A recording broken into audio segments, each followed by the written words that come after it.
দেখছি মামুনুল হক সাহেবকে। একটু যদি কথা বলতাম, আসলে আপনি এখন পর্যন্ত আসলে ভোটের পরিবেশটা কেমন দেখছেন?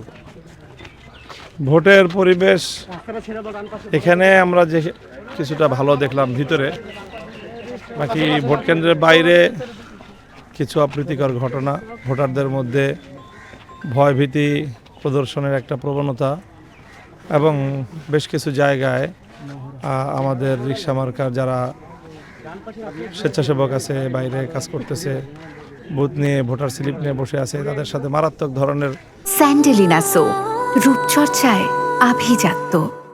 হুমকি ধমকি, তাদেরকে দেখে নেয়ার একটা ধমক, এবং ক্ষেত্র বিশেষে তাদের গায়ে হাত তোলা পর্যন্ত গড়িয়েছে। বিশেষ করে 34 নম্বর ওয়ার্ডে রাজেশ খান এবং ওসমান নামে কয়েকজন সন্ত্রাসী তারা এই জাতীয় কার্যক্রম করেছে, এবং এখানেও কিছু লোক ভোটারদেরকে প্রভাবিত করার কিছু প্রবণতা প্রদর্শন করছিল। তারপরে সেনাবাহিনী আসার পর তারা সরে গেছে, কিন্তু মনে হচ্ছে যে এরকম তারা বারবারই এটা করার চেষ্টা করছে আর কি। সব মিলিয়ে আপনি আপনার জয় নিয়ে কতটা প্রত্যাশা করছেন? আমি আশাবাদী, ইনশাল্লাহ যদি বিকাল পর্যন্ত ভোটাররা নির্বিঘ্নে ভোটাধিকার প্রয়োগ করতে পারে, ইনশাল্লাহ কাঙ্ক্ষিত ফলাফল আসবে। এখনো পর্যন্ত কোনো কারচুপি বা কোনো কিছুর খোঁজ পেয়েছেন বা কিছু? ওরকম কোনো সুনির্দিষ্ট কোনো তথ্য নাই আমাদের কাছে। বাকি ভয়ভীতি এবং কেন্দ্র দখলে নেওয়ার একটা প্রচেষ্টা আমরা দেখেছি।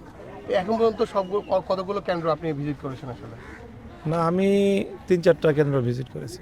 আপনার প্রতিপক্ষের সাথে আপনার দেখা হয়েছে কিনা, যে আপনার যে প্রতিদ্বন্দ্বী কোনো প্রার্থীর সাথে আমার দেখা হয়নি এখনো।